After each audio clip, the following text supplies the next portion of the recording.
হতাশ রাজ্যের বহু যুবক যুবতী। কেউ সারাদিন ফোন হাতে বসে রইলেন, কেউ আবার মিনিটে মিনিটে ব্যাংক অ্যাকাউন্ট চেক করছেন। এখনো এলো না যুবসাথীর টাকা। প্রতিশ্রুতি পূরণ করতে ব্যর্থ মমতা বন্দ্যোপাধ্যায়। গতকালই মুখ্যমন্ত্রী বলেছিলেন 7ই মার্চ থেকে যুবসাথীর টাকা ঢোকা শুরু হবে, কিন্তু সোশ্যাল মিডিয়ায় দেখা যাচ্ছে যুবসাথীর টাকা না পেয়ে হতাশ হয়েছেন অনেকেই। কেউ বলছেন দিদি আমাদের ধোঁকা দিলেন। আচ্ছা, আপনার অ্যাকাউন্টে কি ঢুকেছে যুবসাথী প্রকল্পের 1,500 টাকা? জানতে চাই আমরাও, কারা পেলেন যুবসাথীর টাকা। রাজ্যের হাজার হাজার বেকার যুবক যুবতীর চোখ এখন মোবাইল স্ক্রিনে আটকে। কেউ সারাদিন ব্যাংক অ্যাকাউন্ট রিফ্রেশ করছেন, কেউ আবার মিনিটে মিনিটে ব্যালেন্স চেক করছেন, কিন্তু প্রতীক্ষিত যুবসাথী প্রকল্পের টাকা এখনও অ্যাকাউন্টে ঢুকলো না।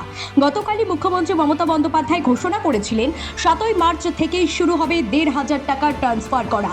সেই ঘোষণার পর আশায় বুক বেঁধেছেন অসংখ্য যুবক যুবতী, কিন্তু বাস্তব ছবি যেন অন্য কথা বলছে। সোশ্যাল মিডিয়ায় ইতিমধ্যেই ক্ষোভ উগড়ে দিচ্ছেন অনেকেই। কেউ বলছেন প্রতিশ্রুতি পূরণ হলো না, কেউ আবার মজার ছলে বলছেন আমার মায়নাটা ঢুকলো না। এখন রাজ্যের বহু যুবক যুবতীর একটাই প্রশ্ন, কবে ঢুকবে যুবসাথী প্রকল্পের 1,500 টাকা? 1 এপ্রিল নয়, 7ই মার্চ থেকে অ্যাকাউন্টে ঢুকবে বাংলার যুবসাথী প্রকল্পের 1,500 টাকা। শনিবার মেট্রো চ্যানেলের ধর্ণা মঞ্চ থেকে ঘোষণা করেছিলেন মমতা বন্দ্যোপাধ্যায়। প্রথমে 2026-এর 15ই আগস্ট থেকে এই প্রকল্প চালু করার কথা বলা হলেও পরবর্তীকালে ভাতা চালুর সময়সীমা 1 এপ্রিলে এগিয়ে নিয়ে আসেন মুখ্যমন্ত্রী। এবার সেই 1 এপ্রিল বদলে 7ই মার্চ থেকেই চালু হওয়ার কথা বলে দিয়েছেন মুখ্যমন্ত্রী মমতা বন্দ্যোপাধ্যায়। আবেদন জমা দেওয়া বন্ধ হয়ে গিয়েছে। বাংলার যুবসাথী এই পোর্টালে সাফ বলা আছে এই স্কিমের অনলাইন আবেদন জমা দেওয়ার সময় আনুষ্ঠানিকভাবে শেষ হয়ে গেছে। শেষ সময়ের পরেও কোনো নতুন আবেদন বা পরিবর্তন গ্রহণ করা হবে না। এর আগে আবেদনকারীদের আবেদন সম্পূর্ণ হলে অ্যাপ্লিকেশন আইডি দেওয়া হয়েছিল সকলকে।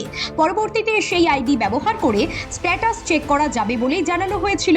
স্ট্যাটাস চেক করার জন্য আবেদনকারী নির্দিষ্ট ওয়েবসাইটে গিয়ে অ্যাপ্লিকেশন আইডি বা মোবাইল নম্বর দিয়ে লগইন করতে হবে। এরপর ওটিপি ভেরিফিকেশন সম্পূর্ণ করলেই আবেদনপত্রের বর্তমান অবস্থা দেখা যাবে।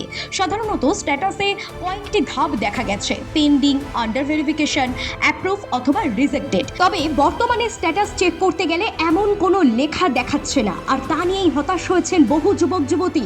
আপনি কি যুবসাথীর টাকা পেয়েছেন, নাকি এখনো আশায় বুক বেঁধে রয়েছেন? কমেন্টে জানিয়ে যেতে ভুলবেন না কিন্তু। Bureau report, talk to time.